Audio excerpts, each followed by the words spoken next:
Guay. Bueno, buenas tardes. Hemos tenido un contratiempo, decía, porque José Luis le ha dado... Pero se oye, ¿verdad? Sí. Le ha dado un mareo y entonces se está recuperando el menos. Si es que se recupera, y si no, tenemos la suerte de que tiene las respuestas preparadas, porque habían preparado entre los tres cómo hacer el acto, entonces tenemos las respuestas escritas de José Luis. Por tanto, podemos hacer, sin su presencia, podemos hacer el acto. Bueno, buenas tardes. Hoy no era un día de presentación porque nos conocemos todos, pero yo pensaba que sí era un día de celebración, porque juntar en una mesa a tres historiadores de esta categoría, pues es de verdad que en un pueblo como Palau, que en un sitio como el nuestro, pues es bastante para celebrar. Lugar bez, askorik ez duen urteak ikusi, lehen esan dut bezala, benetan guztien gara hemen zuizatik. Recuerdo que el primer acto que organizó la Fundación, después de las presentaciones que hicimos en San Sebastián, en Donosti, el Ayuntamiento, con Odón Elorza, que era el alcalde entonces, y de la anfitrión, estuvo la sala llena, la sala de actos. Luego hicimos, la segunda presentación hicimos en el Senado, entonces también teníamos una anfitrión que era el presidente del Senado, Javier Rajo. Qué tipos aquellos.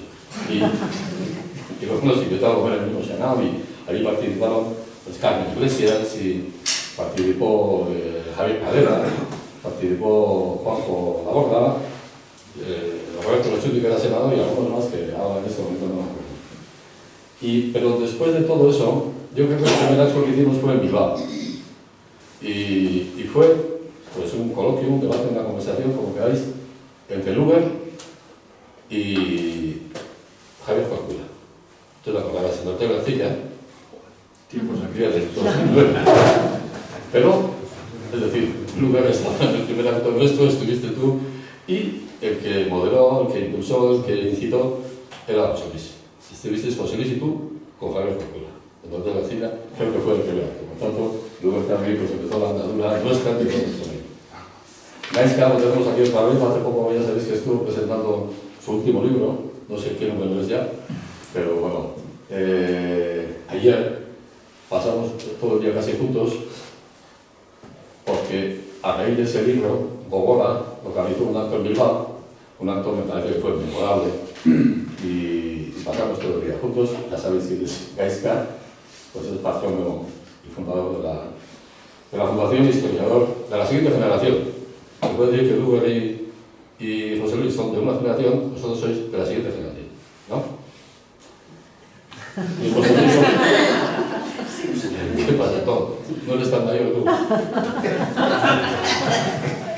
Son los potrillos. Sí. Bueno, y José Luis, pues yo, ya sabéis que es catedrático emérito y especialista creo que del siglo XX, ¿verdad? Defensor de la historia, así titula su introducción en este libro, Defensor de la historia. Y yo creo que junto con Luber, con Santiago de Pablo, Javier Vidal, Javier Corcuera, Luis Castel, Antonio Rivera y muchos más, pertenecen a una generación, seguramente con Juan Pablo Fusi a la cabeza, o Unión de Lara, o algunos de estos seguramente anteriores a vosotros, a una generación de historiadores vascos dedicados durante unas décadas a contar la historia verdadera, con rigor, y desmontar mitos y fábulas que se instalaron en este país, sobre todo a partir de las historias que contaba Xavier Arana. Y yo creo que presentamos hoy, del que no hablaré por razones obvias, 50 artículos, se compone de artículos del autor que son muy fáciles de leer, muy cortos, muy amenos, y que repasa los últimos 25 años de esta historia. Yo creo que es una historia que muchos de los que estamos aquí no solamente conocemos, sino que hemos sido testigos y hemos participado, protagonistas de esa historia, ¿no? Yo no pensaba decir nada más, sino daros la palabra y agradeceros que estéis aquí, por supuesto. Ya sabéis que no lo he dicho sobre libro.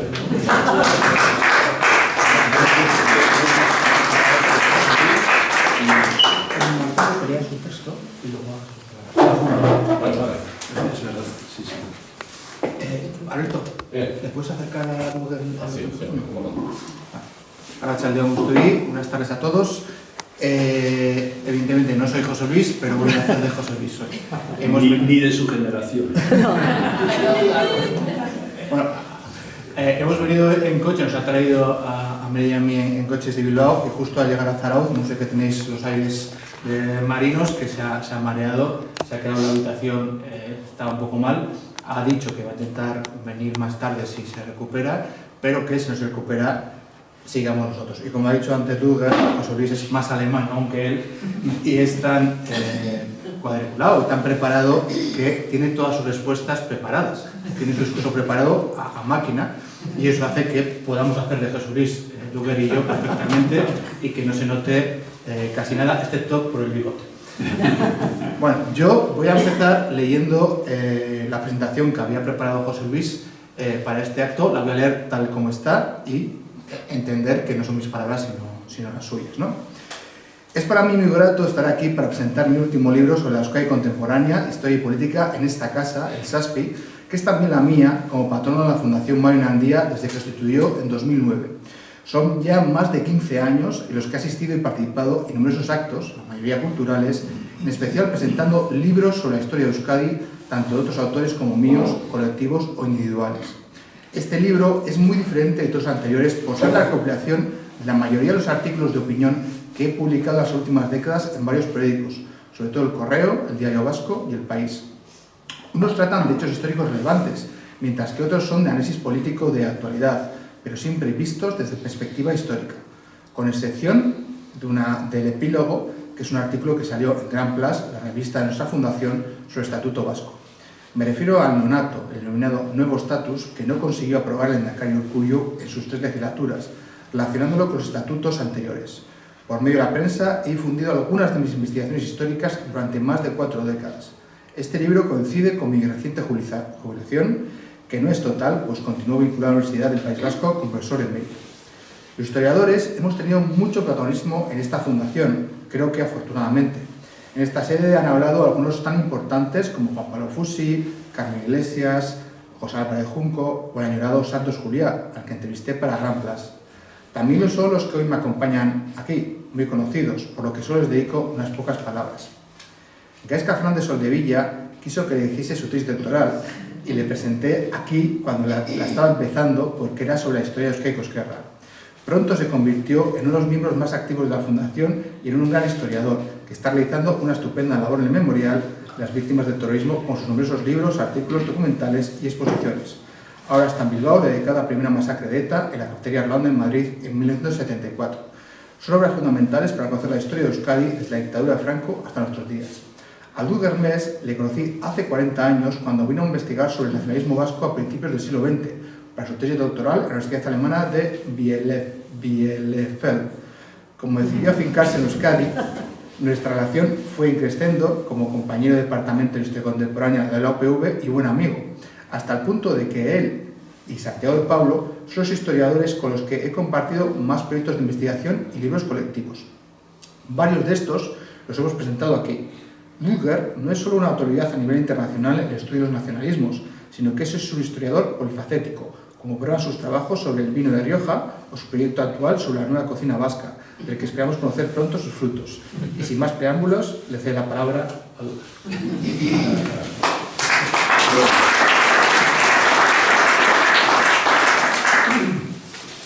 Bueno, arratsaldeon, pixka formatu berezia, eta nik hitz batzuk esaneko nituzke Jose Luisi buruz eta liburuari buruz.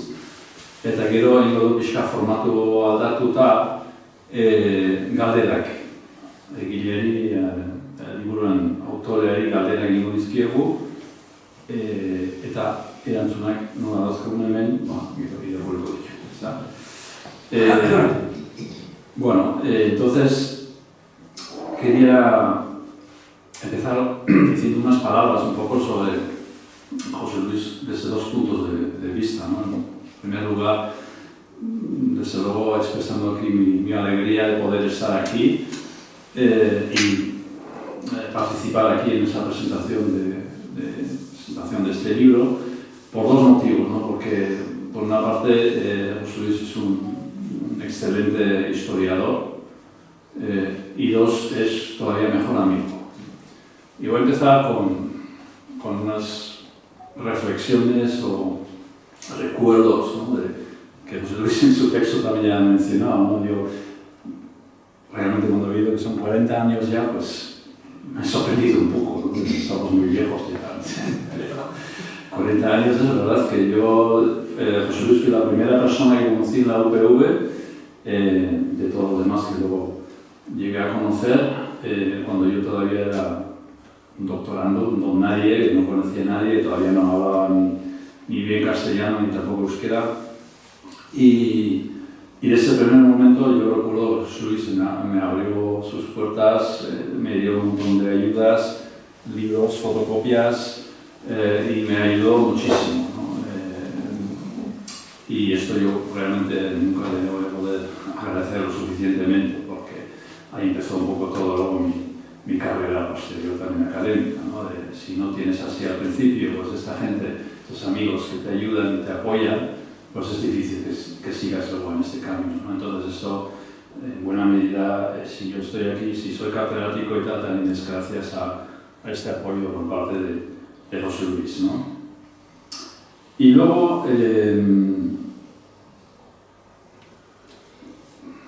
no podía saber cuando tuve esos primeros encuentros con él que de ahí se iba a desarrollar pues una larga amistad, ¿no?, muy profunda, ¿no? Porque, como él mismo en el escrito dice, que hemos compartido muchísimos libros, artículos, proyectos de investigación, congresos, etcétera, etcétera, pero también momentos de alegría, de ocio, compartiendo buena mesa a la que se solían y se suelen juntar, sobre todo pues, nuestro común amigo Santi de Pablo, y también desgraciadamente ya hace 3 años, Ricardo Miralles, que falleció hace 3 años, buen amigo también, gran historiador también, que formaba parte un poco de este grupo que teníamos, ¿no? Entonces, excelente historiador y muy buen amigo, ¿no? Entonces, 2 palabras simplemente sobre este libro que presentamos hoy aquí, porque no quiero entrar mucho en detalles, luego lo haremos un poco a través de las preguntas,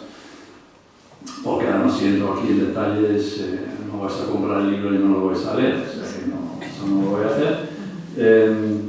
Pero sí decir que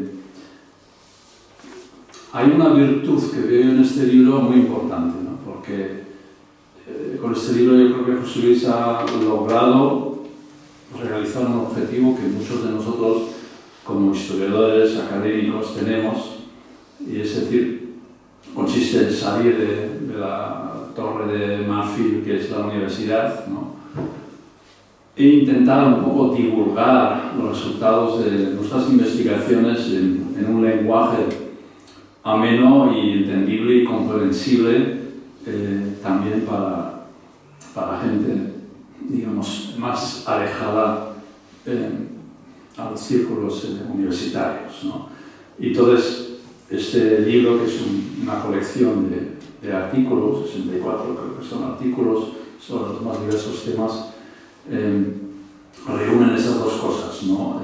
Por una parte, bueno, son fruto de investigaciones profundas de los temas, y luego también tiene un estilo, yo creo que muy ameno, que se puede leer, una prosa clara y amena que se puede leer fácilmente, ¿no? Yo creo que se trata de artículos de difusión científicos que van mucho más allá de los típicos artículos de difusión que pues, algunos periodistas escriben en los periódicos de cristal, porque hay detrás hay, como decía yo, investigaciones, reflexiones, mucho conocimiento, ¿no?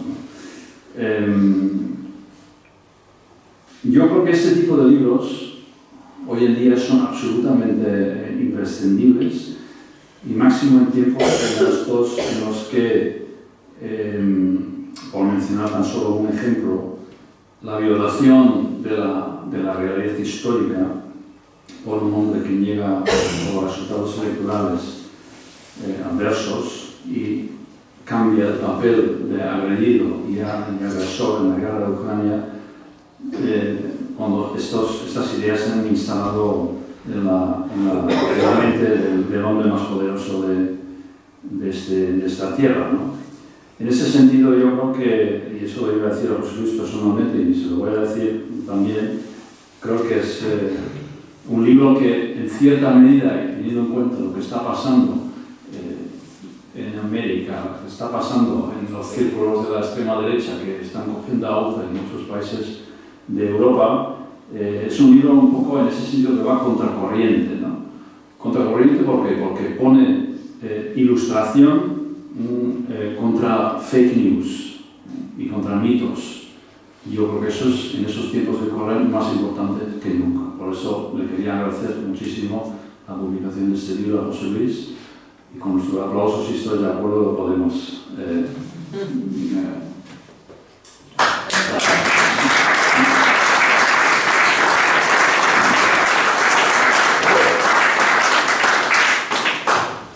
Por suerte, como está grabando, lo va a ver luego, así que no se va a perder tus bonitas palabras. Y ahora, pues te toca a ti hacerle, José Luis.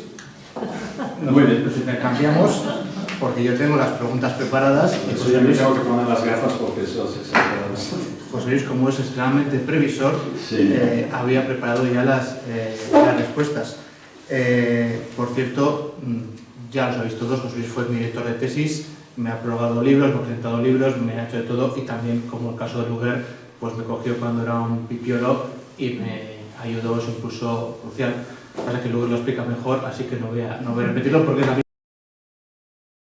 de buen historiador y buen amigo, ¿no? Que es lo que se ha convertido para mí. Así que ahora, dicho lo cual, vamos a hacerte preguntas, José Luis. Muy bien. Una de las cosas que cuando leáis el libro vais a comprobar es que da mucha importancia a los aniversarios, y uno de los aniversarios que se rastrean en varios artículos son los de la muerte del Lehendakari Aguirre y también la de Prieto, ¿no? Les ha llamado, José Luis, a los dos los padres fundadores de la Euskadi actual. No sé si podrías desarrollar esta idea, ¿no? Esto de Prieto y Aguirre como padres de Euskadi. Bien, entonces dice José Luis: el nacionalista José Antonio Aguirre y el socialista Indalecio Prieto son destacados protagonistas de este libro en varios capítulos, al igual que en otros libros míos, hasta el punto de que he colaborado en obras sobre su vida y su obra, en especial la biografía completa de Aguirre con Lutker, Santiago de Pablo y José Antonio Rodríguez Ranz.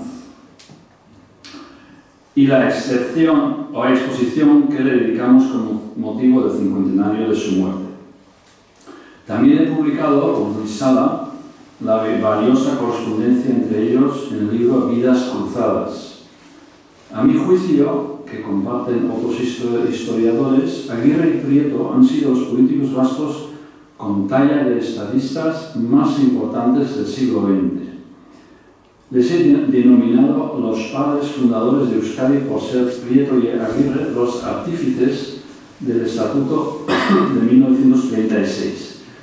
Sin su acuerdo en las Cortes del Frente Popular, en la primavera de 1936 no hubiera habido estatuto ni gobierno vasco en la guerra civil y, por tanto, no hubiera nacido Euskadi institucionalmente como entidad jurídica y política que fue el principal antecedente del Estatuto de Gernika y de la actual Comunidad Autónoma Vasca. Además, en el libro señalo a un tercer padre fundador de Euskadi, el diputado del SADE, Manuel Irujo, porque fue el ministro del Estatuto, como él mismo reconoció.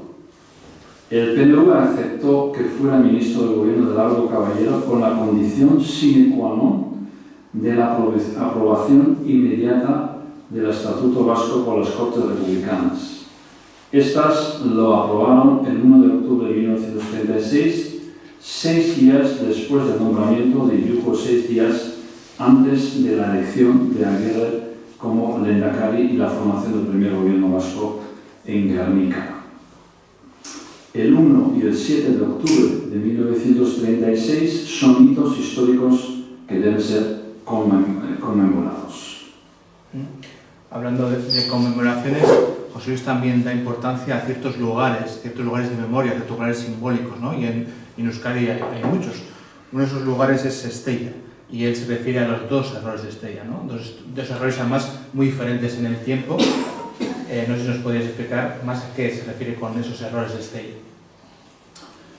Muy bien, el denominado Estatuto de Estella, aprobado en esta ciudad navarra el 14 de junio de 1931, fue el proyecto de las derechas católicas, nacionalistas y carlistas de carácter clerical, el Concordato Vasco, descalificado por Prieto como Gibraltar vaticanista, y antidemocrático, negaba los derechos políticos a los inmigrantes del resto de España con menos de 10 años de residencia en Euskadi, con el que fueron en coalición a las elecciones a las Cortes Constituyentes de la Segunda República.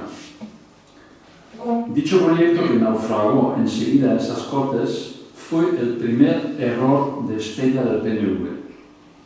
Su alianza con el carlismo, el mayor enemigo de la República. A mi juicio, ese error fue más grave que su ausencia del Pacto de San Sebastián en agosto de 1930, el pacto que contribuyó a la instauración de la República Española en abril de 1931 y propició la aprobación del Estatuto Catalán en septiembre de 1932, 4 años antes que el Estatuto Vasco. Aguirre rectificó pronto ese error y aceptó elaborar un estatuto acorde con la Constitución republicana de 1931, que solo fue factible en 1936 gracias a su entente cordial con Prieto tras la victoria electoral del Frente Popular. Con 5 años de retraso se cumplió lo que Prieto afirmó en junio de 1931, y cito: el Estatuto Vasco tiene que ser una obra de concordia y transigencia, tanto dentro del País Vasco como respecto de toda España, porque sin la concordia y la transigencia, sigue la cita, no es posible ningún estatuto. Fin de la cita. Esas palabras, que sirvieron para aprobar el Estatuto de 1936 y el de Guernica de 1979, continúan siendo válidas para que se pueda aprobar en la actualidad el tercer Estatuto Vasco, que es con mucha diferencia el de más larga gestación, una década por lo menos.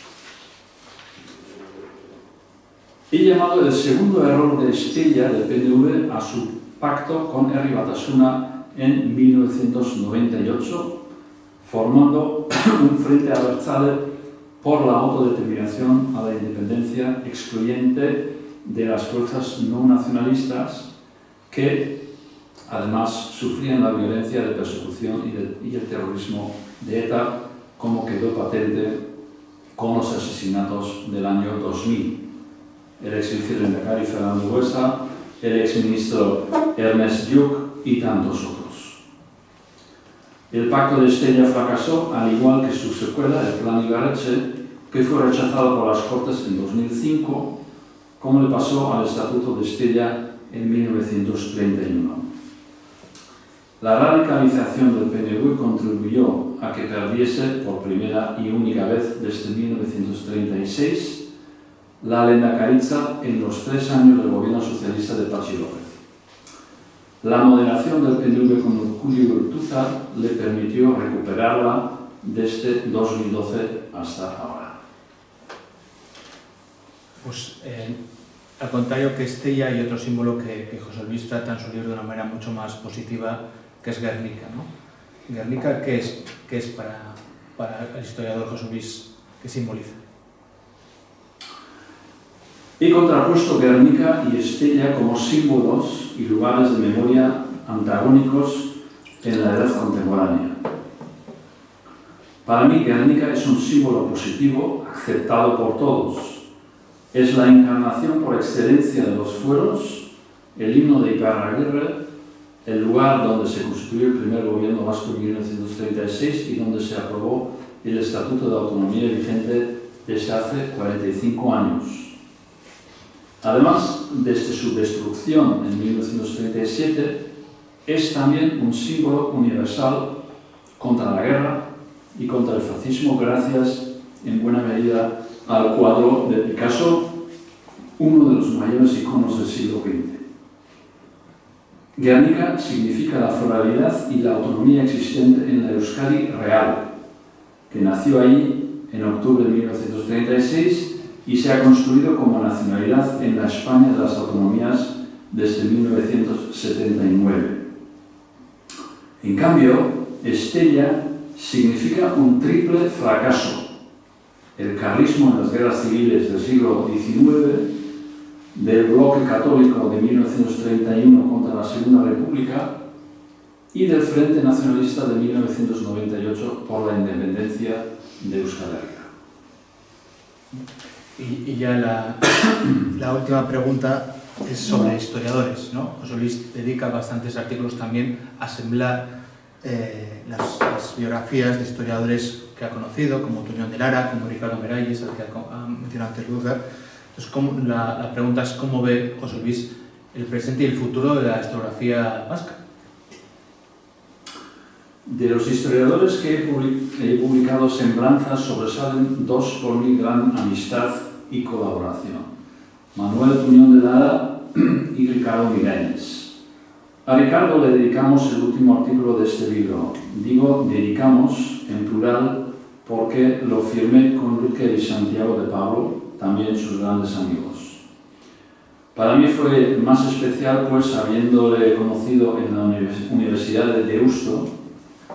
Fuimos compañeros de facultad durante 44 años, desde que empezamos de profesores en 1978 hasta su fallecimiento en el 2022. Siempre recordaré la entereza con que afrontó su cruel enfermedad en sus 2 últimos años. Continuó dando su curso de máster incluso cuando perdió la voz. Reconociendo que tuve pocos maestros, sin duda el principal fue Manuel Tuñón. El hecho de haber seguido sus enseñanzas y haber participado en su coloquio sobre la España contemporánea en la Universidad de Po en el curso de 1977 a 1978 fue decisivo para que me decantase por la historia contemporánea y por hacer la tesis doctoral sobre la Segunda República en el País Vasco. Tras jubilarse Tuñón en Po, tuvimos la suerte de que viniese a la UPV y fuese catedrático en mi facultad, organizando con él varios coloquios hasta su jubilación en 1991. Estoy orgulloso de haber coordinado 3 libros en su homenaje y el catálogo de una exposición biográfica. Fue un historiador con biografía, como le denominó Miguel Artola, en los que colaboraron excelentes historiadores y hispanistas. Respondiendo a la pregunta sobre el presente y el futuro de la historiografía vasca, lo veo con optimismo, hasta el punto de que en la introducción del libro escribo que es el tiempo de los historiadores en el País Vasco.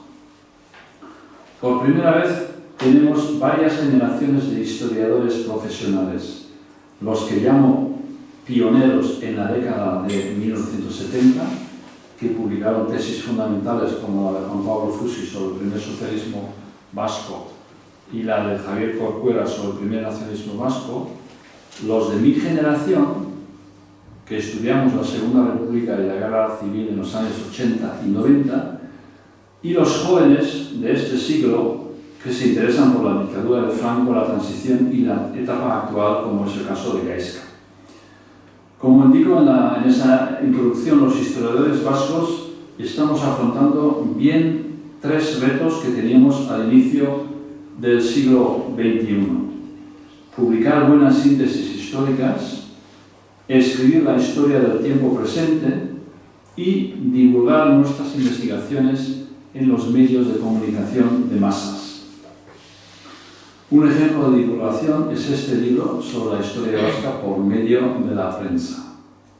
Precisamente voy a tratar de la evolución de la historiografía vasca en el último medio siglo en un artículo que me ha pedido Felipe Juaristi para el próximo número de la revista Grand Place.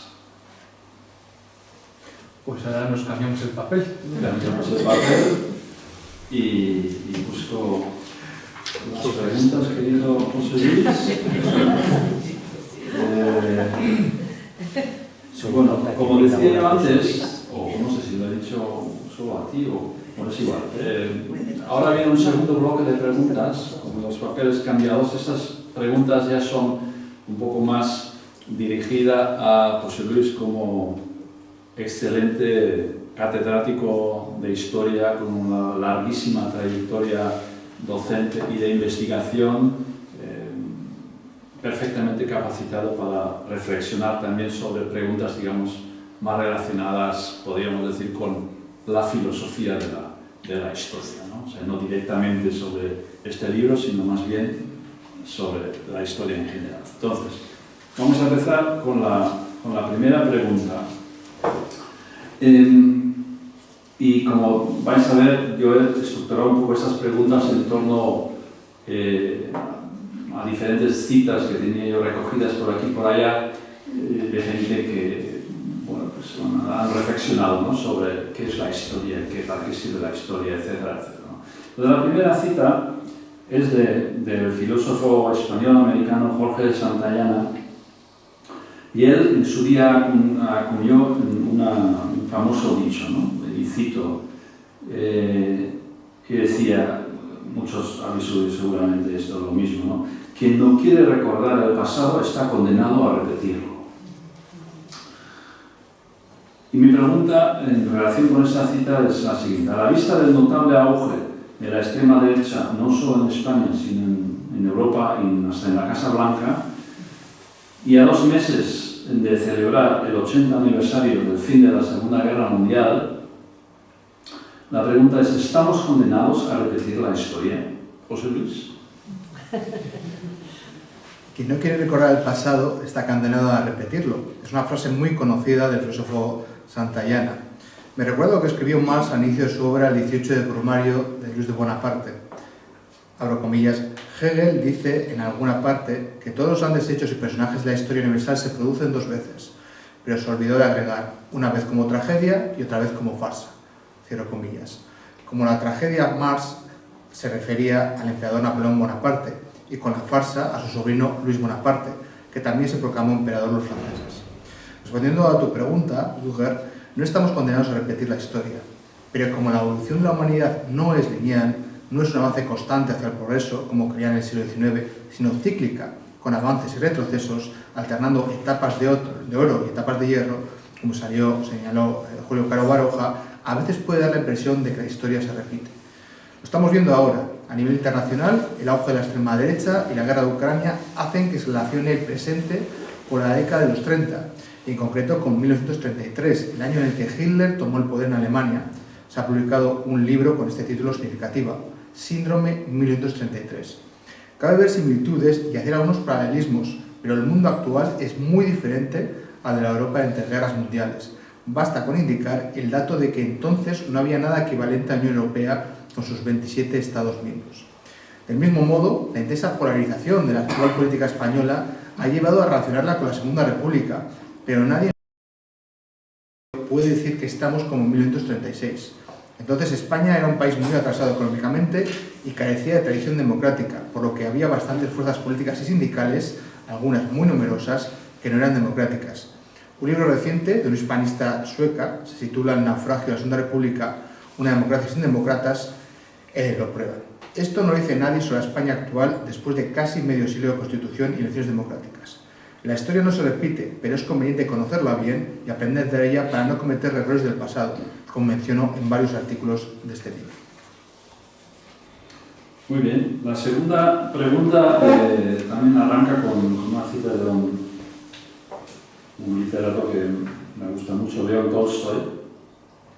En su obra, la famosa obra Guerra y Paz, hay un pequeño epílogo donde apunté en su día una cita que me pareció interesante y donde precisamente Tolstoy criticó la labor de los historiadores diciendo lo siguiente: los historiadores son como sordos que siguen respondiendo preguntas que nadie les ha hecho. Fin de la cita. Entonces, preguntaba a José Luis: ¿es cierto que los historiadores vivimos al margen de la realidad en una torre de marfil, sin la capacidad de detectar las preguntas y problemas que realmente interesan y afectan a la gente? Y responde José Luis de una manera muy elegante: no sé por qué el Tolstoy tenía tan mala opinión de los historiadores. No se puede generalizar. Como en otras profesiones, hay de todo en el gremio de los historiadores. Sin duda, los hay que viven en su torre de marfil al estudiar el pasado, más aún si es muy antiguo, y son eruditos sobre otras épocas, sin interesarles el mundo en el que viven. También hay muchos historiadores que unen la erudición y el compromiso cívico con su tiempo. Precisamente el último capítulo del libro lleva por título Historiadores, erudición y compromiso, y trata de 5 historiadores que se han caracterizado por ambas cosas. Tal fue el caso de Herbert Sodborn, con sus obras sobre la guerra civil, en particular sobre la destrucción de Guernica, y también de Tuñón de Lara, por su compromiso con la República, sufrió cárcel y exilio durante el franquismo. Los dos fueron miembros de la Comisión de Historiadores que en los años 77-78 investigó el bombardeo de Guernica. En el libro publico una foto de ellos delante del mural de Guernica de Picasso, existente en la Vía Foral en abril del 77, la primera vez que se pudo hablar con total libertad de lo que sucedió allí 40 años antes, el 26 de abril de 1937. Es difícil que los historiadores contemporaneistas puedan vivir al margen de la realidad circundante. Es lo que nos ha pasado en el País Vasco en el último siglo. En mayor o menor medida hemos padecido el final de la dictadura de Franco y el terrorismo de ETA. Sobre ambos, los historiadores vascos, tanto mayores como jóvenes, están contribuyendo a esclarecer su historia con obras valiosas para que no quede en el olvido. Es obvio que es más sencillo hacerlo desde la destrucción de ETA. Considero que el terror de ETA fue una de las causas de retraso de la historiografía vasca en abordar la historia reciente de Euskadi, que quedó en manos de otros científicos sociales, sociólogos, politólogos, antropólogos, periodistas, en el mejor de los casos, o de propagandistas en el peor. Afortunadamente, hoy en día la historiografía académica prevalece sobre la literatura histórica militante a la hora de analizar la historia vasca. Tercera y penúltima pregunta, y bueno, pues antes he mencionado pronto el 80 aniversario del fin de la Segunda Guerra Mundial, y todavía hay un héroe, ¿no? Winston Churchill. También tenía por ahí apuntado una cita que al final no se sabe muy bien si realmente la dijo así o no la dijo así. Es un periodista que relata una entrevista con él, y ahí dijo lo siguiente Churchill, ¿no? Dice: la historia será benévola conmigo porque tengo la intención de escribirla yo mismo. Bueno, sabemos que Churchill no estudió, no fue un estudiante, no fue a la universidad a estudiar la historia, pero sí hizo realidad lo que había anunciado cuando publicó su voluminoso libro sobre la Segunda Guerra Mundial, en el que él es el héroe en todas y cada una de las páginas, ¿no? En 1953 le otorgaron el Premio Nobel de Literatura por esta obra. Por lo tanto, aunque no haya estudiado en la universidad historia, bueno, me parece sí que es una voz autorizada a opinar sobre ese tema, ¿no? Entonces, la pregunta para José Luis ¿es cierto que los historiadores escribimos la historia según nuestros propios intereses, ideas y convicciones? ¿Es la historiografía, por tanto, completamente subjetiva o existe una historia objetiva? De Churchill siempre me sorprendió que diesen el premio Nobel. Es verdad que no es el único caso en que la Academia Sueca se le ha concedido a autores que no se lo merecían, al mismo tiempo que se lo ha negado a otros que tenían méritos de sobra para dicho premio. Por poner un ejemplo, se lo dio a un mediocre dramaturgo como José Echegaray y no a Miguel Unamuno. A la hora de escribir la historia, más aún si es reciente, es cierto que influyen nuestras ideas y creencias, como también a los científicos sociales e incluso a los científicos tout court. Aunque trate de épocas antiguas, la historia se escribe desde el presente del historiador. Por eso, el filósofo Benedetto Croce, afirmó que toda historia es historia contemporánea. Pero esto no implica que la historiografía sea completamente subjetiva. Existe una historia objetiva, sustentada en análisis riguroso de las fuentes con una metodología científica. Lo que sí es subjetivo es la memoria. He titulado la introducción del libro En defensa de la historia. Ahora me parece más necesaria por la proliferación de bulos de todo tipo. En nuestro caso, vivimos en el tiempo de la memoria y del relato. En realidad, las memorias y los relatos en plural, de ahí la llamada batalla del relato en el País Vasco actual. A menudo hay memorias y relatos que son manipulaciones de la historia. Frente a estas, reivindico la historia en singular y con mayúscula, escrita por historiadores profesionales, y cito el libro de Santos Juliá, Elogio de la historia en tiempo de memoria. Abro comillas. No hay historiador que no sienta pasión por los hechos del pasado. No hay historia si no hay pasión por el pasado. Pero no toda la escritura es posible, ni toda representación adecuada. Nadie puede representar la solución final como un romance o una comedia. Cualquier persona puede escribir de historia, por ejemplo de su pueblo, pero no por eso es historiador. No es sencilla nuestra profesión. Como escribió el académico Antonio Muñoz Molina, la historia es un saber difícil que requiere largas investigaciones, ofrece muchas incertidumbres y da a veces amargas noticias. El antídoto de las fantasías adánicas o criminales sobre el pasado es el estudio sobrio de la historia. Y me gustan estas palabras de la escritora Irene Vallejo, abro comillas. Investigar la historia es tarea lenta, paciente, ardua, solo apta para temperamentos serenos, precisamente sabias y vigilantes, capaces de preguntar a las fuentes sin tergiversarlas con una humareda de prejuicios. Ojalá todos los historiadores e historiadoras fuesen así. Muy bien, vamos terminando ya con una última pregunta y última cita. Bueno, esta vez, aunque no sea nacionalista alemán ni mucho menos, pero termino con uno de mis escritores alemanes favoritos, Kurt Tucholsky, que es gran literato alemán, indomable luchador contra el nacionalismo reaccionario y su expresión más dramática, el nacionalsocialismo hitleriano. Él escribió en 1926, bajo seudónimo, lo siguiente, cita, quien quiera medir la estrechez de su patria, viaje. Quien quiera medir la estrechez de su tiempo, estudie historia. Fin de la cita.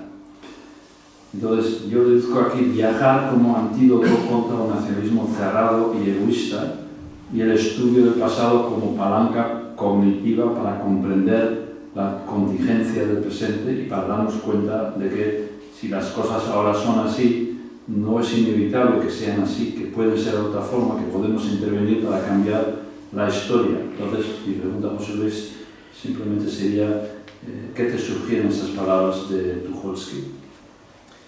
Está bien esta cita de este escritor alemán, enemigo del nazismo, y abre comillas, quien quiere medir la estrechez de su patria, viaje. Cierro comillas. A Pío Barojas le atribuye una frase muy similar, el nacionalismo se cura viajando. Cierro comillas. Por lo menos vale si se trata de un nacionalismo excluyente, dado que en el mundo existen muy diversos nacionalismos. Y también su otra cita, quien quiera medir la estrechez de su tiempo, estudie historia. Cierro comillas. Sin ninguna duda, para comprender el presente es necesario conocer bien la historia y viceversa. Precisamente, empiezo el libro citando a dos grandes historiadores que resaltan esta idea cambiando el orden. El hispanista francés Pierre Vilar afirmó, abro comillas, la historia es el único instrumento que puede abrir las puertas a un conocimiento del mundo de una manera, si no científica, por lo menos razonable. Hay que comprender el pasado para conocer el presente. Y el alemán Jürgen Knox, Coca. ya decía yo, digo, estoy pronunciando muchos nombres alemanes y seguro que no hago ni uno bueno. Jürgen Coca. Sí, muy bien, muy bien. Es joven todavía. Más quisiera. Uno de los maestros de Ludger en la Universidad de Bielefeld escribió, abro comillas, el conocimiento histórico es indispensable para la comprensión, la explicación y con ello para el tratamiento práctico cabal de fenómenos singulares del presente, porque descubre sus causas históricas y su desarrollo. Cierro comillas. No solo comparto sus palabras, sino que he procurado aplicarlas en mis artículos de prensa reunidas en este libro. Para analizar el tiempo presente, he tenido muy en cuenta la historia vasca contemporánea, de ahí su título Historia y Política. El conocimiento histórico me ha servido para entender el País Vasco de las últimas décadas. Como una de las funciones de la historia es comprender el pasado y darlo a conocer, la aportación de los historiadores es imprescindible para explicar cómo pudo pasarnos esto, que es el título de las memorias historiadora Idoia Estornés, o cómo hemos llegado a esto, la crisis vasca, que es el título de libros periodistas José Luis Barbería y Pacho Unzueta. Por ello, en la introducción del libro sostengo que en Euskadi es el tiempo de los historiadores. De ahí que me agradó ayer, en la mesa redonda que se celebró en Bilbao sobre el atentado de Cafetería Rolando, que Lourdes Auzmendi, después de aportar su valioso testimonio personal, terminó diciendo que hablen los historiadores para esclarecer nuestro pasado reciente. Como ya hemos hablado mucho los tres historiadores, ahora es vuestro turno, eskerrik asko.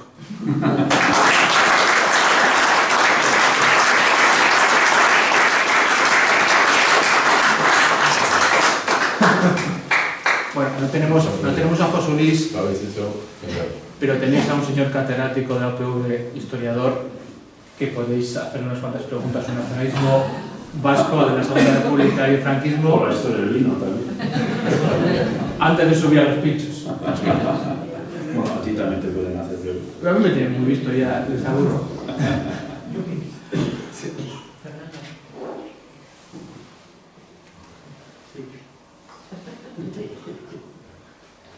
Yo os quería preguntar, bueno, yo soy historiadora del arte, como sabéis, y bueno, siempre he tenido, cuando estudiamos historia, según qué profesores, etcétera, etcétera, que hemos tenido a lo largo de la vida, siempre me ha tenido un poco que la historia es un poco pesimista.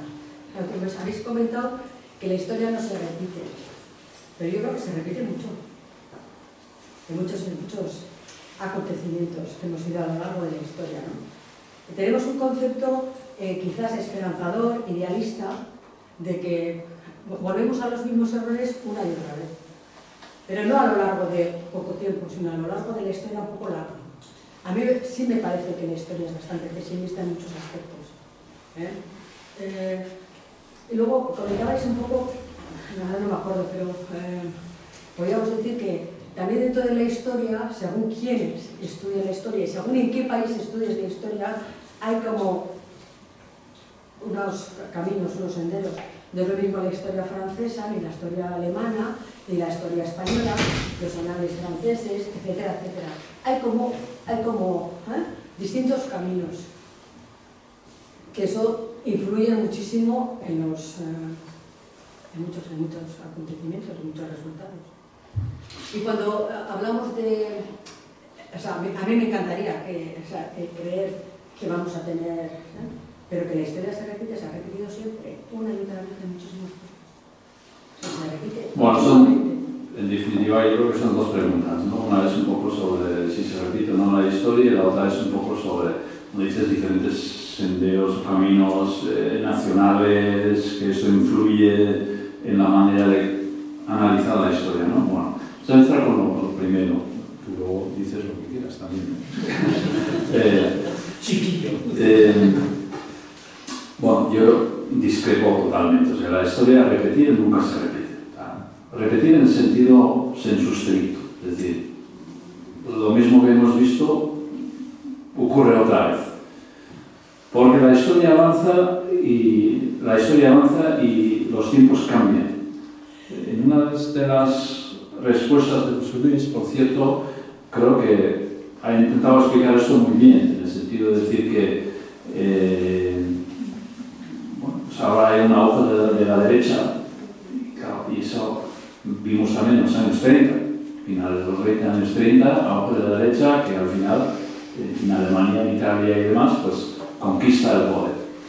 Pero hay una gran diferencia ahora. No España, por ejemplo, ni Alemania están en la situación en la que estuvieron esos dos países a finales de los años 20, cuando Hitler llegó al poder, por ejemplo, ¿no? O un poco antes de la guerra civil.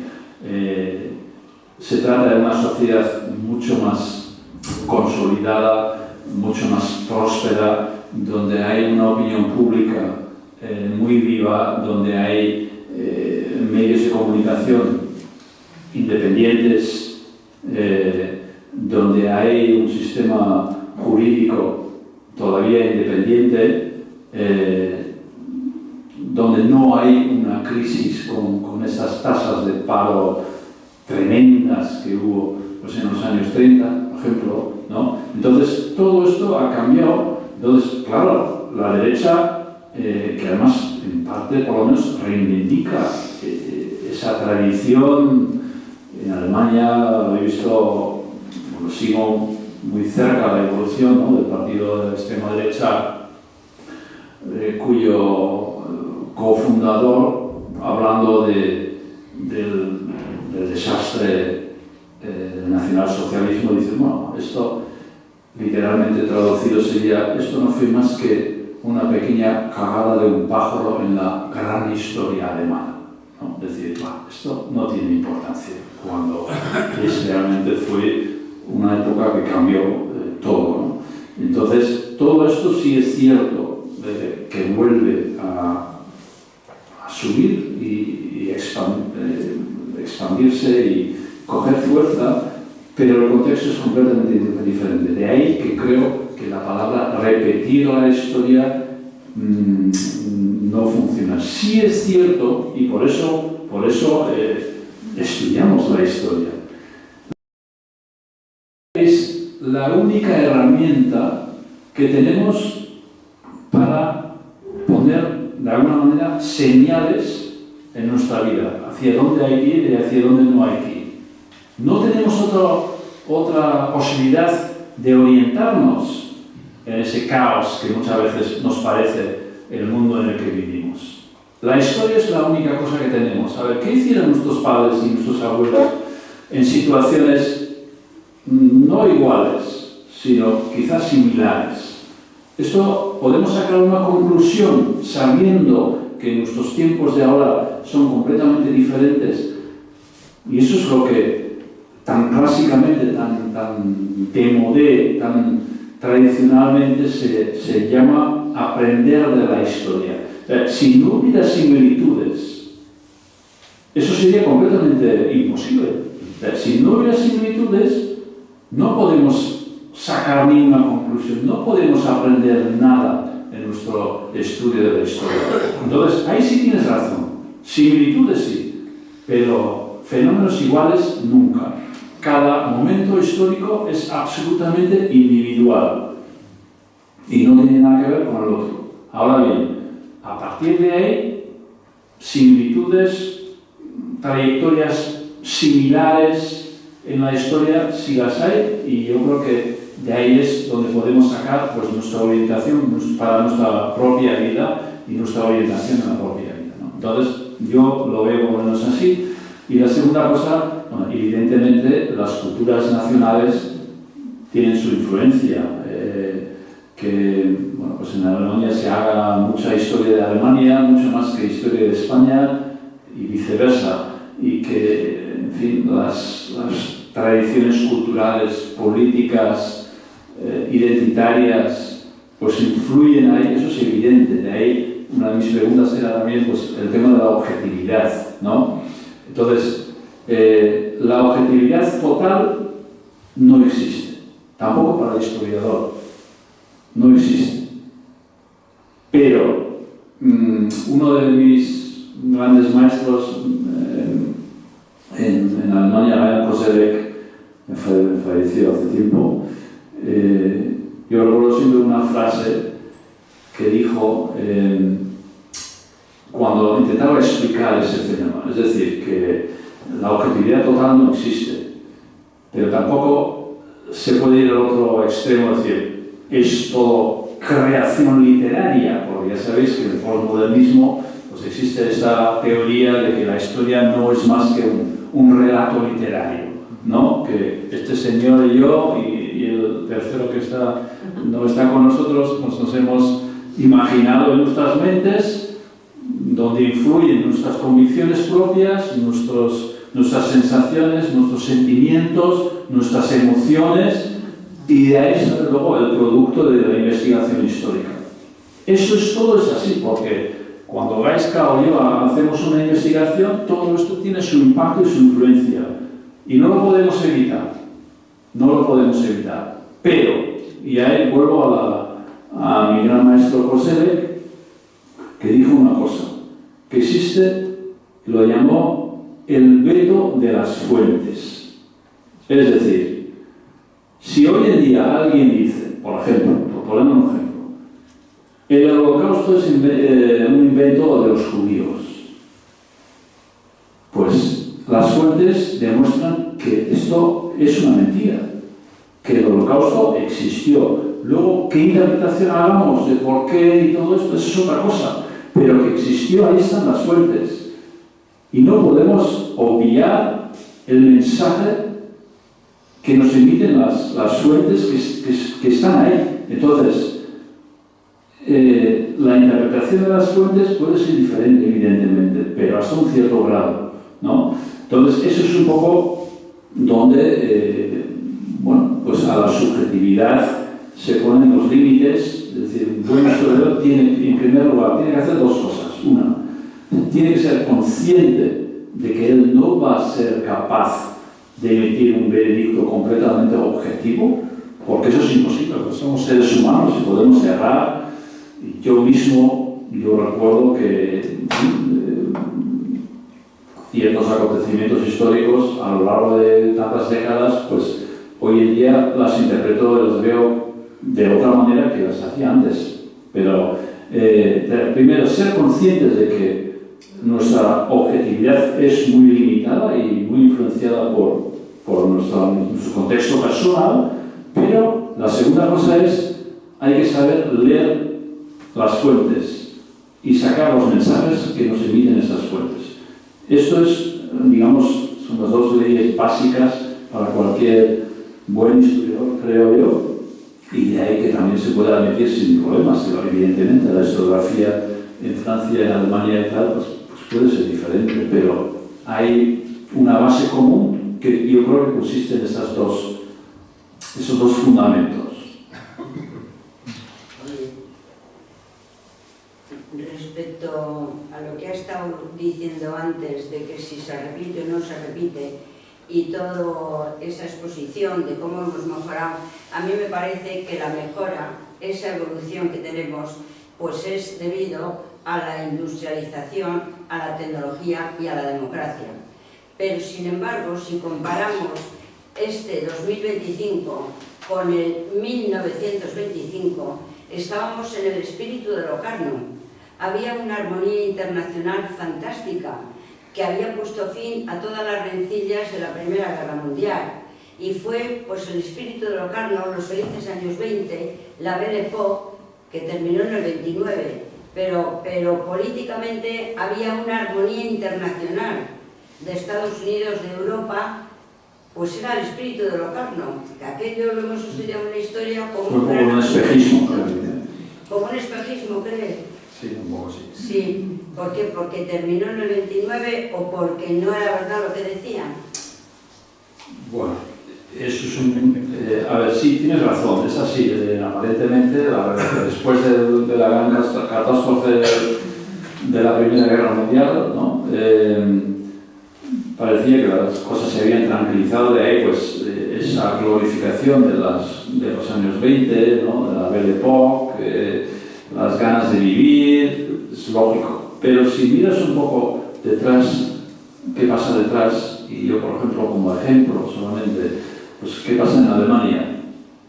En Alemania no se había digerido realmente lo que había pasado en la Primera Guerra Mundial. O sea, la República de Weimar, según uno de los grandes historiadores de la República, fue una república sin republicanos. Es decir, la gente todavía seguía, por un sector importante de la gente, seguía todavía anclada en los patrones mentales, políticos, ideológicos del imperio.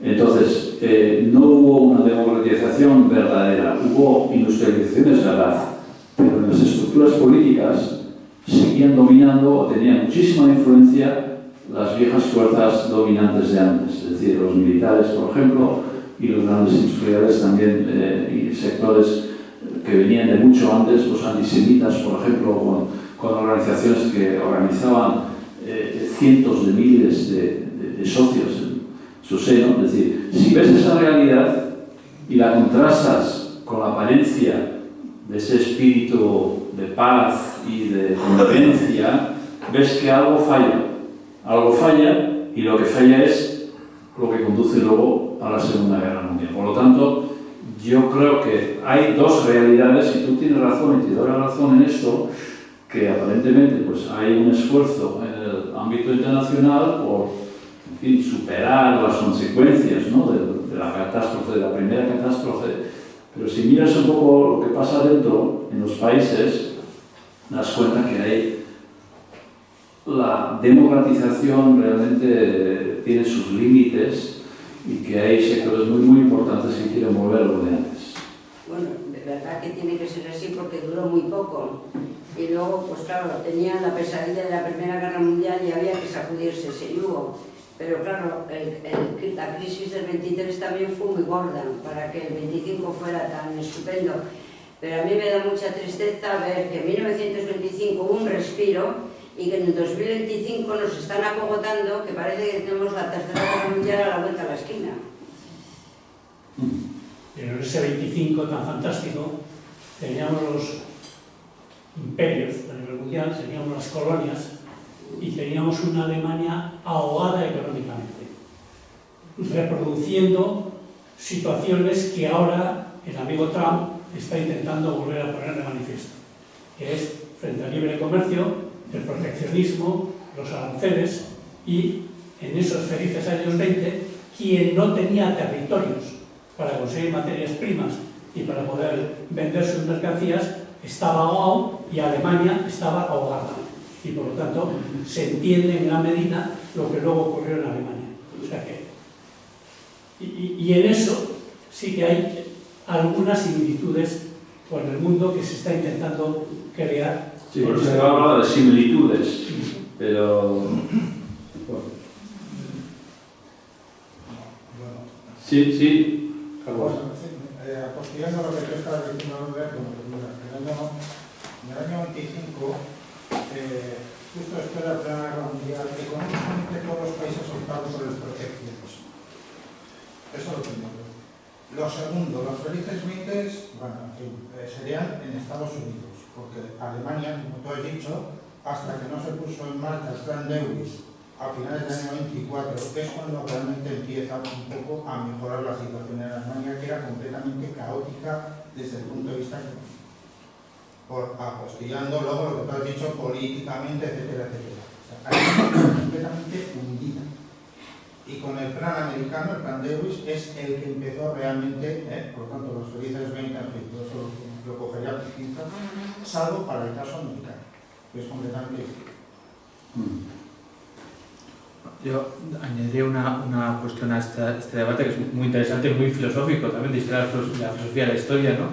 Que es que probablemente todos vengamos del paradigma del progreso, que ya se ha mencionado, que todos creíamos que la historia iba de peor a mejor, que el final iba a ser cada vez mejor, y los que vienen de la tradición más marxista, pues el final iba a ser la utopía, ¿no? Maravilloso. Claro, eso ya nos ha roto, porque la historia no es lineal, sino es... puedes dar muchas vueltas e incluso ir a sitios peores. No necesariamente los mismos a los que fue, pero sitios bastante oscuros, ¿no? Y yo creo que no tanto que sea cíclica, sino que los seres humanos, en cierta medida, siempre somos iguales. Pero que, por ejemplo, en momentos de incertidumbre, en momentos de crisis, buscamos al líder fuerte, buscamos al señor que da picas en la mesa, buscamos al que nos da seguridad. Puede ser muy distinto en los años 30 hoy en día, pero esa figura la buscamos. Nos gustan las banderas, nos gustan las seguridades, nos gusta cerrarnos, porque los hombres y las mujeres de 2025 no son tan diferentes desde hace un siglo, incluso desde hace miles de años. Hace poco leí un libro sobre la piedra de Rosetta, sobre el desciframiento de los jeroglíficos egipcios, y era muy divertido porque los egiptólogos, que son nuestros colegas que estudian épocas muy remotas, cogían y estudiaban los textos de esa época y eran cosas como mi jefe es un capullo, este señor me debe 3 cervezas, mi tío no sé qué. Son mensajes que hoy en día los entiendes, porque te ha ocurrido. Los egipcios de hace 5.000 años tenían una parte de su vida era exactamente igual que la nuestra. Entonces, si hace 5.000 años no están distintos, imaginaros con los años 20 o 30, ¿no? Entonces, ese elemento que salimos pensar que somos muy diferentes a los antepasados, pues igual no somos tan diferentes. Y quizás eso sea un problema, porque no hemos aprendido algunas lecciones de nuestros antepasados, que para eso supuestamente es historia la magistra vitae, la historia como maestra de vida. Así que hay que leer a José Luis para ser más conscientes del pasado y aprender las lecciones del presente. Sí, al principio de la conferencia habéis comentado un poco que en un inicio teníais ciertos historiadores a la necesidad un poco de desmitificar un poco el mundo mitológico que provenía un poco de la idea nacionalista del país, ¿no? Hoy en día, ¿cómo os autoanalizáis a vosotros mismos? ¿Cómo os veis como escuela, como historiadores? ¿O qué distintos posicionamientos puede haber? ¿O si compartís más, o si hay más elementos divergentes entre vuestra forma de pensar la historia a la que pueden tener otros historiadores locales, ¿no?, del país? Hombre, yo creo que vivimos en una democracia y hay muchos historiadores y historiadoras que cada uno un poco con su propia manera de trabajar, de entender las cosas, entonces eso es normal, ¿no? Pero yo creo que sí, aquí en el País Vasco por lo menos, bueno, pues hay un cierto consenso en algunos temas claves, ¿no?, donde más o menos no se discute ya, ¿no?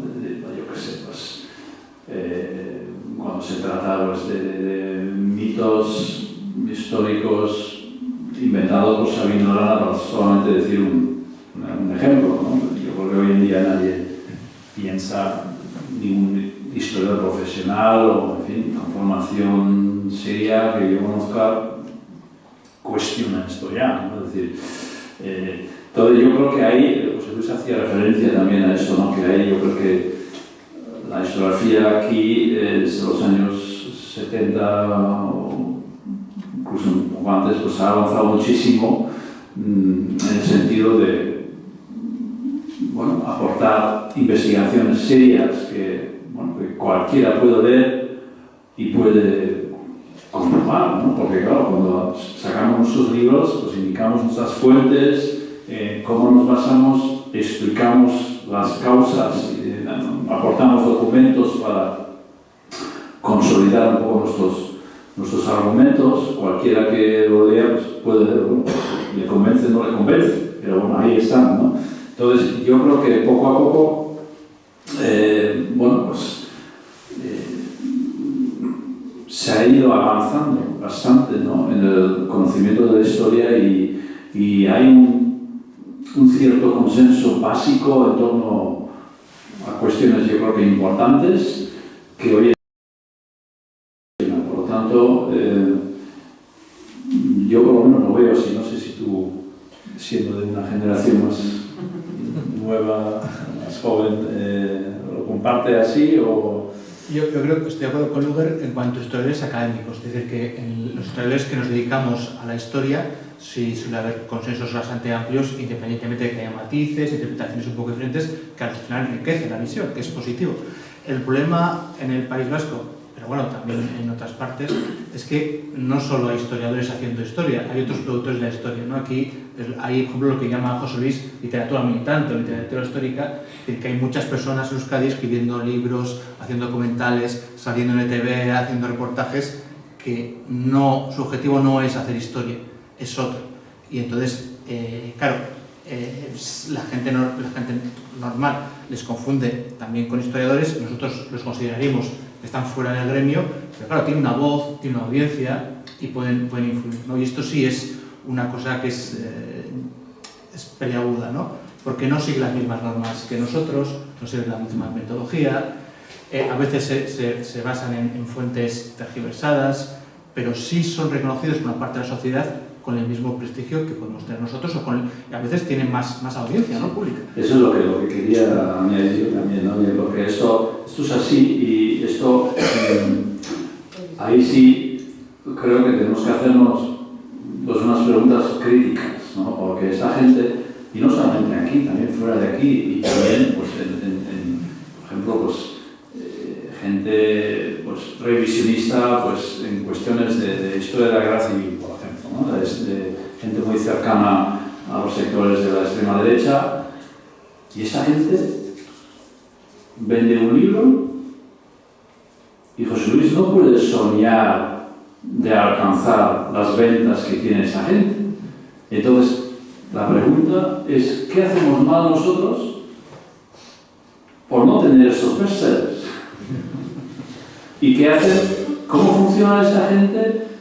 ¿O es que simplemente es inevitable porque a lo mejor pues tesis simplistas son las que convencen más o atraen más? Cuando ya empiezas, sí, es así, pero, y luego ya vienes con 4 excepciones, pues esto ya para mucha gente igual pues le supera un poco, ¿no? Y prefieren las cosas así mucho más impactantes, mucho más categóricas.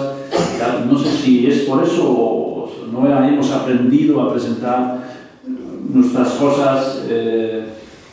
Yo creo que es que el programa, la historia está desapareciendo de los programas de estudio, y entonces yo no sé si tendréis mucho alumnado, pero me parece a mí que la televisión está en todas las casas, los políticos que quieren tener pues una historieta arreglada a su situación, esos manejan muchos medios y mucho dinero, y a vosotros en la universidad, ¿cuántos os van a estudiar historia?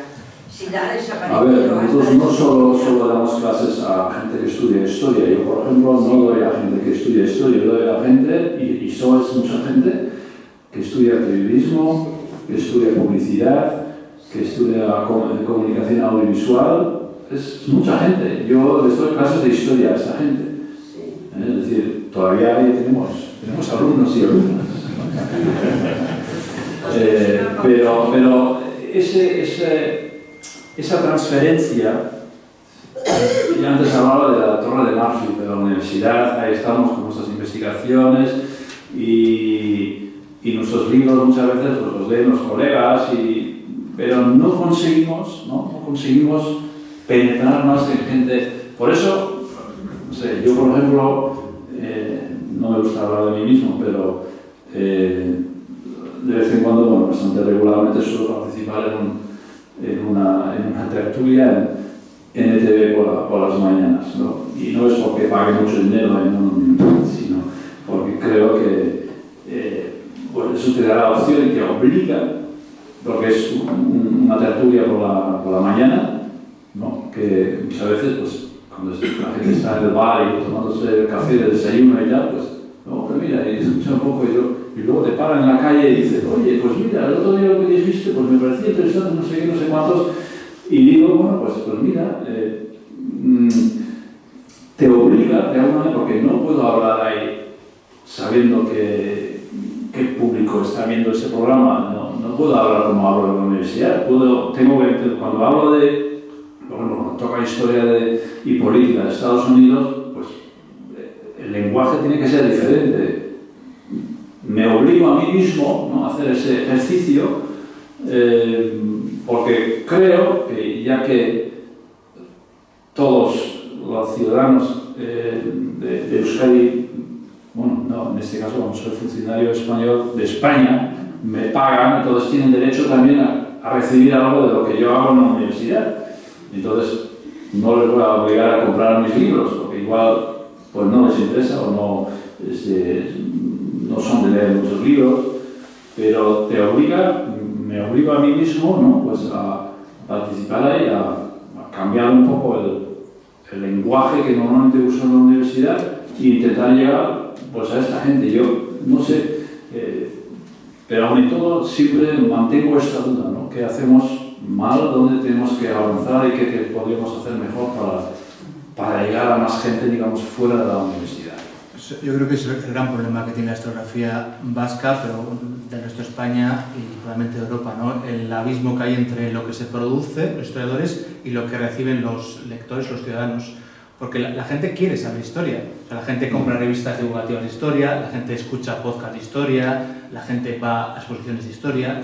Yo escucho podcast y son los grandes programas más escuchados. Casi todos, por cierto, Segunda Guerra Mundial, Panzers, Napoleón, o sea, hay cosas, temas, pero bueno, a esa gente le gusta la historia. El problema es que no llegamos nosotros, llegan otros. Entonces, el agujero que deja la historiografía profesional la llena otra persona, que no está tan preparada, que igual le encantan otra serie de temas, que no sabe interpretarlo y que da una visión sesgada o errónea simplemente, ¿no? Y uno de los problemas que hay quizás sea que en la carrera no te enseñan a divulgar, porque no es algo en el que esté pensado la historia, está pensada más para investigar. Segundo, que en la académica, en el mundo académico, yo no estoy en la universidad, pero estoy muy cercano, la transferencia a la ciudadanía tampoco cuenta mucho para vuestra carrera profesional, te cuenta más la investigación pura y dura que el hecho de hacer exposiciones o documentales, aunque vosotros habéis hecho. Ahora hay un sexenio de transferencia, o sea que puedes, si haces divulgación y tal, también puedes ganar un poco más de dinero si te evalúan positivamente, ¿eh? Eso es muy reciente. Eso es muy novedoso, pero claro, tradicionalmente no soy así. Entonces, un historiador que tiene un tiempo limitado pues se dedica a las cosas que le vienen bien para la carrera, que es muy lógico, ¿no? Escribir artículos en revistas académicas, escribir libros y no hacer un podcast de historia que no le han enseñado y que tampoco le va a contar profesionalmente. Entonces, ahí hay un agujero muy grande entre la gente interesada en la historia y los historiadores que está llenando otro perfil. Entonces, eso es un problema para el reino que creo que hay que tocar, ¿no? Y hay que preocuparse en llenarlo. Y en mi centro, que ya sabéis que trabajo el memorial, nos preocupa mucho porque hacemos libros sesudos, pero luego queremos que la gente, no que compre el libro, sino que la gente se entere de lo que hemos descubierto, ¿no? Y cuesta bastante. Entonces, pues, exposiciones, podcasts, documentales, TikToks, redes sociales, lo probamos todo. Hay cosas que funcionan mejor y otras peor. Pero es cierto, y esto es significativo, que no sabemos todavía competir contra los productores de historia que están haciendo ese trabajo ya y que lo están llegando a mucha más gente que nosotros. Y ya no hablo de tema de ideología, sino de que no siempre hacen con rigor, ¿no? O sea, yo me... No deberíais competir, deberíais de colaborar. Porque vosotros podéis estar en un plano, podéis estar en un plano detrás de esta puerta y no se os ve, al igual que un escritor de una novela o Mario Puzo habló con Coppola y Coppola hizo la película, pero Mario Puzo estaba detrás, pues de alguna manera no competir, eso no es cierto, sino que vosotros tenéis vuestro sitio y la persona que hace la difusión en el formato que queráis se encarga de hacer la difusión, que es el que entiende de comunicación, que es el que entiende cómo llegar a las personas y pues hacer una entrevista con ellos. Yo creo que sería muy injusto que tuviese... Bueno, es que yo creo que veis que lo he explicado bien en el sentido de que tal y como está montada la carrera académica no te permite hacer ese tipo de cosas. El sexenio de transferencia ya no existe. Se convocó hace unos años, no existe. Sí existe en teoría, pero no se convoca porque no hay dinero. Bueno, eso es otra cosa. Se hizo una convocatoria, se presentaron miles y miles de personas. Entonces, como aquello fue tal, ya desapareció. En teoría el Ministerio ha prometido que lo va a sacar como el sexenio de docencia, que no lo va a sacar nunca, pero está probado. Entonces, tal y como está montada la carrera académica, para llegar a catedrático, por ejemplo, los sexenios de tuvieras el sexenio de transferencia no te vale para nada. Es decir, o tienes 3, 4 sexenios de investigación o no te sirve llegar a catedrático a título. Entonces, claro, si te estás dedicando a hacer artículos académicos, bueno, me puedo meter en un lío bastante gordo, en revistas de impacto Q1, Q2, en fin, pues eso te impide que te dediques a hacer podcast porque tienes que hacer investigación top, que si no, no te cuenta para nada. Entonces, así está montada la academia. Entonces, por eso son mundos completamente separados. Ese es el problema. Entonces, que cuando te dedicas a la academia, estás en un nivel que estás a la academia, y cuando te dedicas al otro, estás a otras dos cosas. Entonces, eso es así. Y el ministerio lo que nos hace es ponernos una vía que es muy estrecha, que es la vía precisamente de la academia y de los artículos en revistas indexadas, Pues no lo voy a seguir, porque esto entraríamos en un mundo que es para 4 iluminados, que es lo que conocemos y lo que hemos hecho en la carrera académica. O sea, como es mi caso, el tuyo, pues hemos hecho esto. Entonces, eso no te permite hacer otras cosas porque no, es casi incompatible. Yo apostaría una cosa porque el que ha hablado antes ha dicho una cosa muy inteligente y además se ha visto, ahora que lo pienso, que mis propios prejuicios y los nuestros. Y que muchas veces también el mundo académico ve con prejuicio a los divulgadores. Dice, ¿por qué voy al podcast y tal? Y es verdad, o sea, ¿por qué en vez de pensar eso, por qué no pensar en colaborar? Y yo, por ejemplo, he tenido experiencias con podcasters de divulgación histórica que han sido muy positivas. Positivas no solo porque la otra persona ha hecho bien su trabajo, sino porque, por otra parte, me he dado cuenta que ese podcast lo han escuchado 20.000 personas, que en mi vida voy a conseguir que 20.000 personas lean mi libro. Entonces, el ver que ese reflejo ha funcionado, la verdad es que es muy positivo. Entonces, yo creo que quizás el camino sea también que nosotros nos quitamos los prejuicios, hacemos a colaborar, y la segunda cosa, evidentemente, sería que la NECA o el que se encargue de estas cosas en Historia de Educación y Ciencia cambie el chip y se dé cuenta que este sistema actual no es positivo para tener una ciudadanía formada, ¿no? Sí, pero es que a la NECA eso es muy secundario. O sea, la NECA lo que quiere es investigación top, y entonces tú tienes que seguir los criterios de la NECA. Entonces, para la NECA eso es una cuestión muy secundaria. O sea, cuando tú valoras proyectos de investigación, será tu caso Lumber o el mío, que yo valoro proyectos del Ministerio, ahí nadie te va a poner que ha hecho un podcast ni nada de eso. Todo el mundo te va a poner sus mejores... Y diría más, el libro que hoy estamos presentando aquí... Ese no entra. Ese no vale nada. Si José Luis tuviera necesidad de hacer carrera académica todavía y dejar de evaluar su trabajo y tal, para luego tener un sexenio y cobrar un poco más, tener más prestigio, etcétera, etcétera, pues este libro no valdría. Porque dirían, aunque detrás de cada artículo hay una investigación, pero eso es divulgación y por lo tanto no entra, no se valora. O sea, no aporta nada, digamos, a la carrera académica. Si necesitas hacer carrera, claro, y tu tiempo, como tú decías, ¿no? Pues ya piensas, si yo soy joven y tengo que hacer carrera académica, pues me tengo que dedicar a la investigación, que es lo que cuenta, y no a la divulgación, porque esto no cuenta. Pues nosotros a tenor de academia, pero a tenor de calle... Detrás tuyo hay que ir, no sé hasta qué hora tenemos o cómo... No sé, 5 minutos más. Tú eres el boss aquí, o sea... No, digo, porque son las 9:15 acabamos, ¿no? Jorge.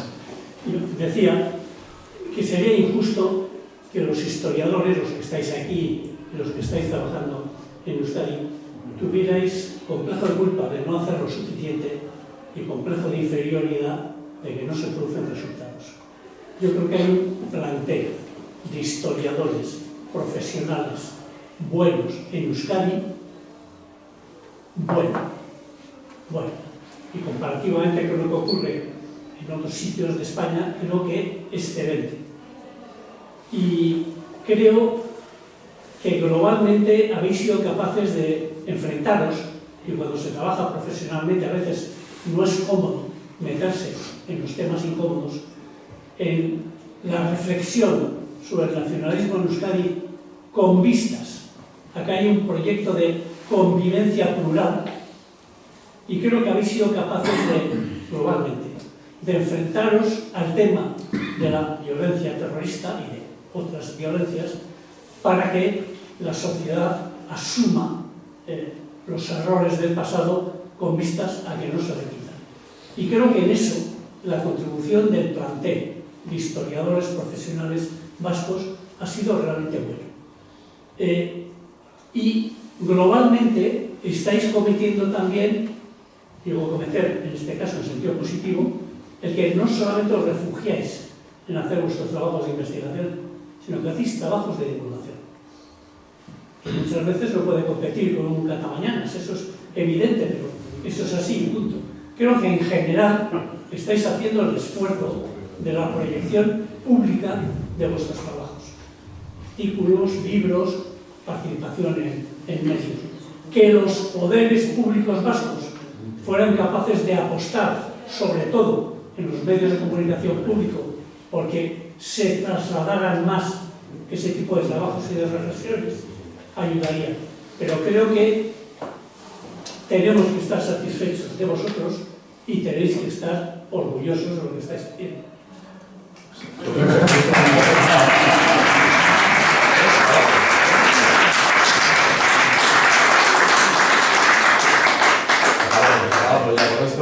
Pues muchísimas gracias en nombre de Luger, el mío y el de José Luis, que está en Zaragoza.